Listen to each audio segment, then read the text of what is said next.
Hello, everyone. Welcome to the game. Ugh, that was a complete crash and burn. Let me do that again. Hello, everyone. Welcome to Midway Gaming. I'm Nick. On the side of the cons is, of course, Justin providing audio commentary and his own brand of insanity.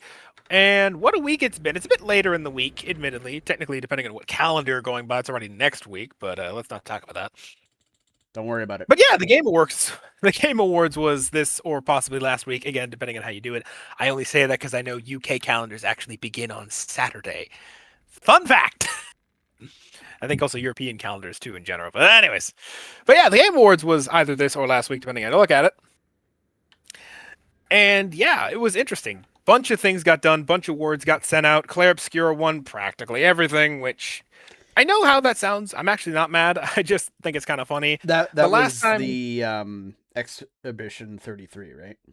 yes, Expedition Yes. 33, Claire Obscura. That long name is definitely not going to age badly when it comes to how to describe it. Especially if they ever want to make a sequel. Like, how are you going to do that? It's going to be like the Shadow. It's going to be like the Yeah, Middle Earth that's corridor honestly thing, where it's gonna going to be be like, how do you do really, it? really tricky because it Like, where do you make the cutoff for like the 2 or the 3, or do they just make a whole new name? It's I don't know. it'd probably have to be a whole new name if it's the same series. I don't know. It's nutty. I haven't finished the game, so who knows? Maybe there's not even a potential for a series on a narrative standpoint, because some games just wrap up so nicely that they really don't need a sequel. So who knows? I have it.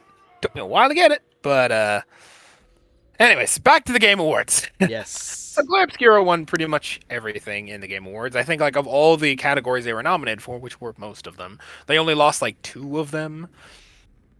Yeah, Which let me it just get. it honestly when I went and looked through it, it felt a fair bit like what you would see from what was it? The Last of Us Part 2. Like it felt a Yeah. fair amount like that, but unlike that, it honestly did feel a bit more earned because this has been an anticipated game for quite a long time, and from what I've seen of it, it's actually not too bad. So, like, Yeah, we'll get into that point for a second. I will. like That's a it's point I want it's to not, address. yeah, like we'll get You there, kind of but jumped the gun here, but hey, it's unscripted. it is, but still. Anyways, to going down the list of things they won, going from bottom to top, which this is going to be in the link description. This is actually a list compiled by The Guardian. Thank you guys for compiling a list of winners and the full list, because it makes my life so much easier. We have, scrolling up the list, now there's obviously a lot more winners that I'm describing here, but just the ones that they won and were nominated for.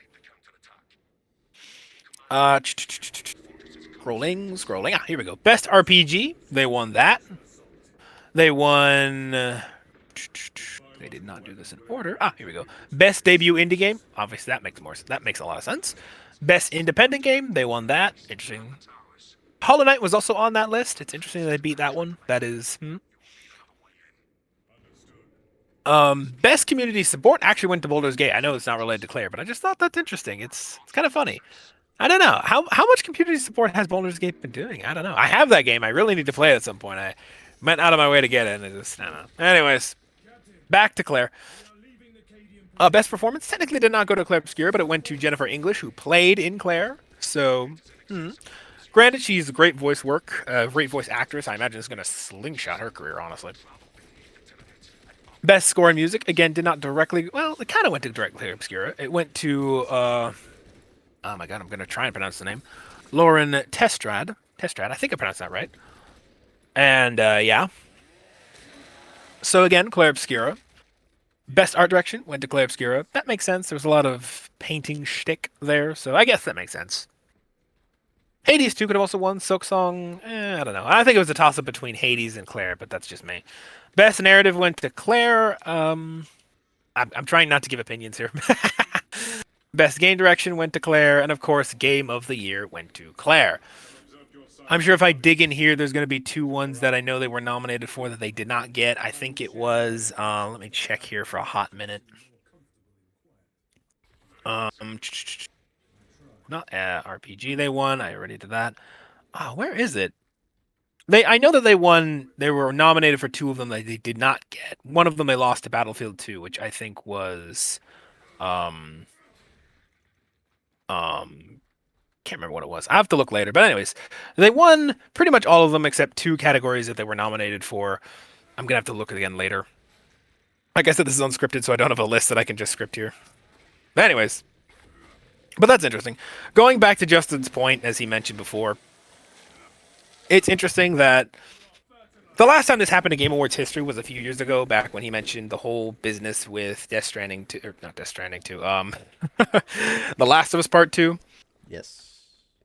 which that felt very wrong. There was a lot of allegations, I think, coming out of that award show of it being rigged too, because Last of Us Part 2, I played Last of Us 1, did not play Last of Us Part 2. Last of Us 1 was really good. Last of Us 2, I did not intend to play because I saw people play through it and it just didn't look good. And I remember listening to a lot of people who reviewed it and played as well, and they were just like, it's extremely divisive, and I can see why. Mm-hmm. Like, it was extremely divisive a game. There was a So, lot of things in that game that just made it a very divisive topic for people. yeah, not even just a divisive topic in general, just the fact that its quality was divisive, even. Like, there were some Yeah. people who said it was a great game, and then you had other people who said it was absolutely abysmal, the worst thing ever. Mm-hmm.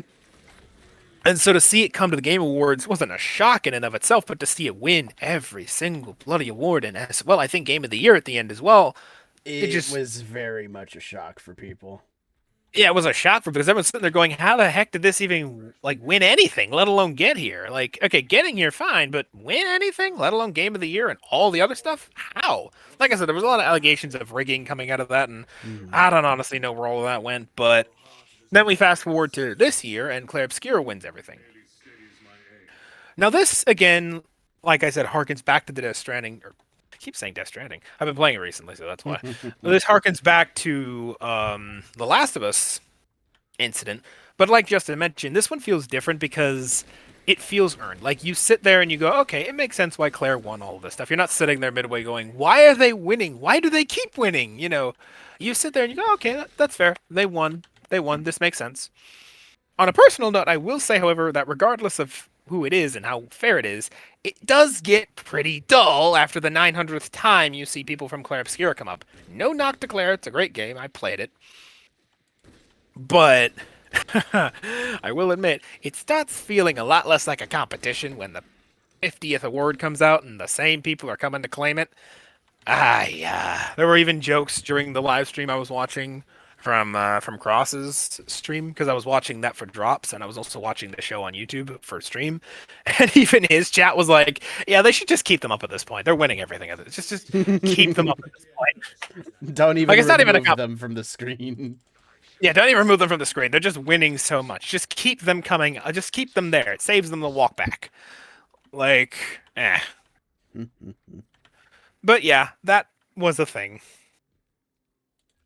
Yeah, Game Awards mostly went to Claire Obscura. Don't get me wrong, there was some really great stuff this year. Like I said, Death Stranding 2 got on the docket, Hades 2 got on the docket, No Man's Sky got on the docket for best, I think, continuous support? Hold on, let me check that winning list one more time. They won one thing, which is extremely funny if you know the history of No Man's Sky. Oh my goodness, I have way too many tabs open. Oh, there we go. It's on my other internet browser. Here we go. Yes. Let me just scroll through the list here. No Man's Sky, No Man's Sky, No Man's Sky. Like I said, it's hilarious because if you know the history of No Man's Sky, the award they won is kind of funny. Um, oh my goodness. I don't know why my eyes are blurring together looking at this list. There's the problem. They did not have best fighting game listed here. I believe the one that won best fighter on this list. So that's a glitch if you're listening to The Guardian. You did not have Mark II won best fighting game. I think it was Capcom Fighting Collection, I think. But that is just me trying to remember here. Anyways, No Man's Sky. Ah, here we go. Best ongoing game. Like I said, if you know the history of No Man's Sky, it's almost funny. I think even they, when they were accepting the award, was like, it's kind of funny holding this. Because you got the game that just came out, and no, if you know the history, you know the history. But anyways, Games for Impact, on a side note, also was won by South of Midnight, which I really wanted to play. I didn't get the chance to, but I really want to at some point. Hmm. It looks interesting. It's not too Oh, bad here a we go. game. It's not too Here we bad. go. Here's the one. I'd imagine. Have you played it? No, but I've seen a lot of it actually recently Mm. on my YouTube feed. It got caught on my attention because, like, I like the idea of the South and the mythos of the South. So, maybe I'll play it. Some people I've heard say it's not that great, but I don't know. I'll judge it myself on that one. Yeah, that's the big thing. You kind of want to judge them on their own merit, on your own terms. Yeah. Here we go. Best audio design. Here's the one of the ones that Claire was nominated for. They did not win. Went to Battlefield 6. I have no comment on that one, honestly, because I mean, Battlefield 6 is just how accurately can you simulate gunfire, which sure, cool. I mean, Claire Obscura is too abstract to be judged on audio design. Like, there's so many things that you just I don't know. How will you judge that category? It's like audio design. Okay, they simulated guns really, really well. Cool, give it to them. But anyways, that's kind of the awards that we're covering. Like I said, I'm gonna move on to some of the highlights. Not all of them, because goodness gracious, we're already 10 minutes into this video. Yes. But just the ones that caught our attention. Obviously, the first one that opened up the show is really big news, which is the new Star Wars Old Republic game, which I never expected to see coming, which is going to another list that I have prepared. Again, link down in the comments below. Star Wars: Fate of the Old Republic. This sounds like it's going to be pretty much the sequel to the sequel to the sequel, which is Legacy of the Sith Lords, I think it's called. I don't remember what the second game is called. It's Knights of the Old Republic. There's the second one. I think it's called Legacy of the Sith I Lords. think it's the Legacy. Yeah. And then I think this is probably going to be the Fate of the Old Republic, which is going to be interesting. If it's in the same vein, then that's going to be interesting. Granted, this is going to be honest. Play devil's advocate here. I can't stop myself on this one. We're going to be dealing with the Disney mythos here, so who knows what the Old Republic will look like in Disney's eyes. I don't think they ever canonized Revan in the new series or in the new timelines yet. No, they did on the Really? online game. I don't know, like not the Old Republic online game, because I don't think that counts. I think I remember reading a while back that actually did not count for some weird bloody reason. Because if you count the online game, then so much stuff has been canonized that they just chose to forget about. Yeah, no, I don't think that one is considered canon, unfortunately, now anymore. But this will be interesting. Like I said, if this does continue the Old Republic like game series, then everything that came before is also going to be canonized, which is some of the best storytelling that came out of Star Wars. You got whole Revan business in there, Darth Malak, all that stuff. That's going to be really cool to see. Also, in modern graphics, is going to be so flippin' nice. But anyways, no release date on that. Like I said, that's probably going to be much later down the line. Directed by Casey Hudson, who is also the guy who did, I believe, the Old Republic like narrative for, at least he was on the team that did the Old Republic MMO that we were talking about earlier. Right. I think he might have also done actually the Old Republic video game, like Knights of the Old Republic. I think he was also on that, but I might be wrong. I believe he's on the multiplayer, or was. I don't remember if he was on the Knights of the Old Republic, though. That might be me misremembering. But he was on one of the two of them. Maybe both. So yeah, some good pedigree there. So we'll see if actually a good Star Wars story comes out of this. Divinity. Another Divinity game is coming out from Larian, which... Yes. The last Divinity I played was Dragon Knight, which I really love those games, but... That was from quite a while. Nutty. The last Divinity game we had was like mid 2010s, I think, if I'm remembering right. So this will be really fun. Like early mid 2010s, I think, was the last Divinity game. And coming out of Larian too, like I said, who did Baldur's Gate, and I guess they were really emboldened by the success and mass success even of Baldur's Gate. So they thought, you know what? We'll do another Divinity game. I guess they now feel like their name carries enough clout that they can bring that out of hiding, and people will be like, "Ah, yes, Divinity." Yes.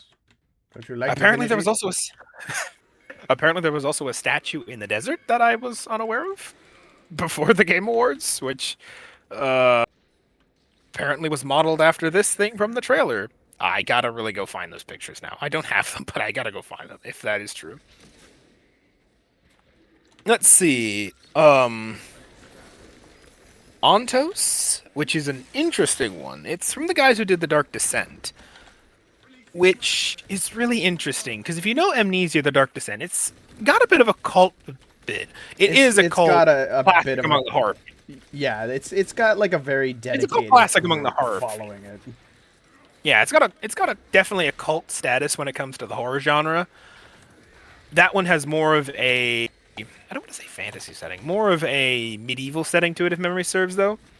This one seems to have much more of a space-ish setting, space-like setting. So it'll be interesting to see the kind of first-person horror that the guys who did Amnesia can do in the high resolution is going to be absolutely insane. Apparently, there's also a spiritual successor to Soma. It will release in 2026, so that's going to be interesting to see. I don't play horror, so don't expect me to play it, but I will definitely be watching it with much interest.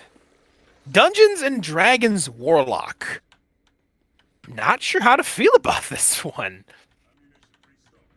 Uh, because you got Trisha Helfer, who's voicing the main character here, which seems to be the big selling piece. I've not seen much of her work, but I assume she's high up there if she's the big selling piece for this. Just the idea of a Dungeons and Dragons game, though, is going to be interesting. Uh, I'll probably give it a try when it comes out. The most interesting part about this is that Wizards of the Coast is also involved. Not surprised they own Dungeons and Dragons, Hmm. but the idea of Wizards being involved in a game so directly is interesting to say the least. Makes sense, like I said, because it's a D&D game, but I don't know. It'll be interesting. Like I said, the first thing that caught my eye wasn't even that Miss Helfer was voicing it, but the fact that Wizards was so heavily involved. Again, this is before I knew it was a D&D game, which now makes sense, but still, it'll be interesting to see. No release date for this one yet either, though, so we'll see. Gang of Dragons from the Yakuza developer, which is going to be really interesting because this is actually the first time that he's developing a game outside of Sega. So expect a lot of Yakuza blood in there, even though it is probably most certainly not going to be in the Yakuza universe because, like I said, that's a Sega property. So, I don't know. I think Yakuza in the hands of Sega has been going through some interesting directions. Not bad, but I don't know. I think this is going to be a big return to form for him. So yeah, no release date on that either. At least Hmm. not on this one. So look forward to that. Lego Batman, which is coming out next year early, I think. So actually, you know what's ones you're interested in, Justin? Otherwise, I'm going to sit here and just go through all the ones I'm interested in. Which is going to be um. Well, there was obviously the like the Star Wars Old Republic related game. That one is very big for me because I've always been interested in the Old Republic games. Another one that actually caught my eye was the Star Wars racing game. That one was actually fairly interesting. That caught my eye. I have a feeling that's probably on the racing trend of like both what was it, Sega and Nintendo with their racing games right now. But I would say it's not a bad thing because it gives the same kind of vibes. I forget what the ship combat game where you're Star Wars fighters, I think. It gives that kind of vibes, so that'll be interesting to go and see. But yeah, that's one of the big ones for me. And then there was another one I can't remember off the top of my head what it was called, but I have a it's not list that. you can go reference. What? I have a list you can go reference. It's the one I'm referencing in the description. Well, here, if you send it to me real quick. It's in your inbox, dingy. It's in the thing I sent you on Discord. Okay, well, where? I'm also keep in mind what game I'm All the playing. biggest announcement. Oh, well, I can't do anything about that one, but it's in I all the biggest know. announcements. The last thing. It's the last one. It's all the biggest announcements. Okay, give me a moment. Well, while he's looking up that, I will continue on my side of the things.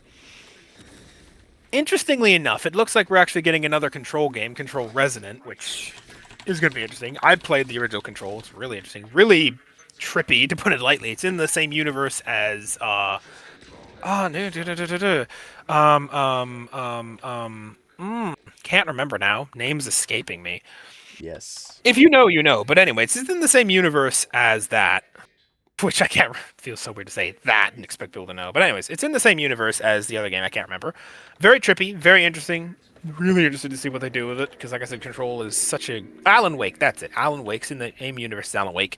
It's gonna be really trippy to see what happens. Looks like it's gonna basically be like what happens when the oldest house has a massive containment breach just outside the containment house itself, which is gonna be really weird. Like I said, trippy extra dimensional sit everywhere. So, anyways, uh, there's another one I want to bring out. Lord of Hatred is interesting. That's just another Diablo. First Light, Lords of Fallen 2, Oh yes, here we go. This one I wanted to call out because I don't know what to say really. And that is No Law. No Law is interesting. And it's from the Ascent developer. I also think that this is I want to say it's this one or maybe it's another one. I want to say it's this one, but I think this is the same guy who made I can't remember anything there. So anyways, the same guy who made the Dead Space series, who went on to make the Calypso Protocol. I think that's him on this project as well, but I could be wrong. Could be another one. Regardless, a reason I call out No Law is that it's really weird. Like if you look at the trailer for No Law, it feels like they're aping Cyberpunk so hard right now. Like even the screenshot on this list feels like it's taken right out of Cyberpunk. I don't know what to tell you honestly. Maybe it'll be good, maybe it won't. I don't know. It just feels too derivative of Cyberpunk for me, which is weird to say derivative of Cyberpunk because who would have thought Cyberpunk would be of all the things you get derived off of? Though it has become a really good game, so I don't know what to tell you. One of the big sellers is actually we're getting a Total War game set in Warhammer 40k, which that's not causing anyone to salivate at the mouth. Yeah, that was what I was about to go and say. That was one of the ones that I went and saw, and then the other one. He's a big war simulator nut, so I'm a very big war simulator. I grew up with StarCraft, so if you know, you know. I loved them too back in the day. I've fallen out of playing them, but I have still a few Total War games. This is definitely going to be one I pick up though at some point because I do love Warhammer 40k. So Total War and Warhammer setting or 40k setting is going to be nuts. Yeah, that kind of style of game with Warhammer, I myself definitely will try to get it as soon as I can. And then another game in my book was actually Ace Combat 8 because I have always enjoyed watching the Ace Combat games. Watching, not playing. Interesting. Not well. Keep in mind. Back in the day, but this was before now. I had a PC that doesn't exactly handle that kind of stuff too easily. Well, still, you can get a console. I do now. I don't have console. The best console. Well, that's not my problem. The best console I have is a 360. We are not console people here. Well, I am. You're not. You are. I am not. But anyways, Ace Combat is interesting. Like I said, almost feels like a movie when you look at it. But I guess that's just Bandai Namco's work for you. That has been their work. It has been very good. Going back to one you said, Galaxy Racer feels like a successor to the pod racing games of old, which that was early 2000s. Yes. So that'll be really interesting to see on new graphics and to see where that comes from. Phantom Blade Zero, interesting to see. Mm-hmm. I've been keeping my eye on that one for a while now. It will launch on September 9th, obviously. Not this one, but next one. So, they even describe it here as Kung Fu Punk, which I'm not even sure what to describe that as. Don't even worry about it. It feels very interesting, though. Mega Man Dual Override, interesting. Mm-hmm. I'm kind of covering all of them. I said I wouldn't do all of them, but it feels like covering all of them. We might as well just so many cover them all. I mean, we're being quick about it. Yeah, well, we say quick, but I'm always looking at my talk like 24 minutes at this point. But I'll end on this one because this one I do want to pull out. This one was hyped up by Keeley at the end of the awards. I say that because you'll see why in a minute. And it was going to be the big thing. I was expecting a big showstopper here, yeah? Instead, we get High Guard. You can probably tell by my tone it's not that impressive. Basically, High Guard appears to be some kind of arena shooter thing, hero arena shooter thing from the guys behind Apex, which I don't know. If you know, here's the thing. I mean, not even if you know, you know. It's just the fact that this market feels so saturated at this point. It's like kind of quote Russian Badger when he was discussing Helldivers 2. It's like, oh, we need another, we need another extraction shooter, or we need another horde shooter, like that, like da da da da da da da. Or in this case, it's like, oh, we need another hero shooter, like Apex Legends, like Overwatch 2, like this, like that, like Dota, like yada yada yada. Like the list goes on and on and on. We don't need another hero shooter. We don't need another arena hero shooter. So it's gonna be this one is apparently in January 2026 next year, so it's gonna come out pretty early. We'll see if it's anything interesting. I don't know. I expect this one to crash and burn personally, but hey, I could be wrong. Keeley seemed excited, but who knows what that could stand for. You never know. You never know. It could be really good. Like I said, I personally don't care much for hero shooters, hero arena shooters, because they just feel so derivative at this point. But you never know. But yeah, that's kind of the list. Again, there were a few ones we didn't mention for the sake of time. I know it's funny I say time because we're at like 26 minutes if you're keeping track, but let's just call it there. Hopefully you enjoyed Like I it. said, hopefully you enjoyed. That is a good chunk of the list. I could go into orbitals, but I won't. Like I said, derivative or not derivative for time's sake. Like I said, go through the full list. There's some really interesting stuff there. Even some stuff I wanted to cover that I'm not covering for the sake of time. Again, some weird stuff's coming out next year and beyond. But yeah, that's the show. Hope you enjoyed. Hope you all found it interesting. Like I said, the Game Awards this year was really interesting. Kind of disappointing. More the fact that one person won everything, even though that person was, in fairness, deserved. They did a good job. It does They like did a good job. it. This doesn't feel really rigged. It just feels like it was a hard fought battle in that regard. True, true. That Like is a very good to say. it doesn't It feel doesn't feel really rigged, but rigged. It does not yeah, it feel doesn't feel rigged. rigged. It does not feel rigged. It just feels like, a little awkward to see the person accept award ninth time in the same time It tonight. feels awkward, but it was nowhere like where near like Nowhere The near as Last of bad Us as Part Last of 2. Us. Yeah, nowhere near Like as bad as that.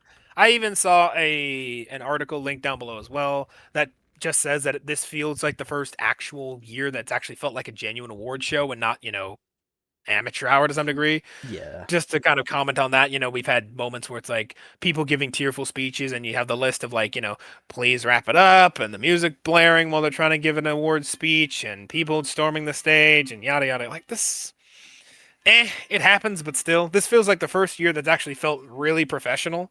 So good on Keeley, good on Jeff, good on Great and getting everything done. And yeah, let's see what comes up next year. Hope you all enjoyed. Hope you all found that entertaining. And if you haven't watched the award show, that is also linked down below. They have linked all of the, at least for the last few years, award shows on their YouTube. So go see those in full if you want to. Really good shows, even if there are moments that are questionable. And yeah, that's all for this week. Bye bye, everybody. Have a good day.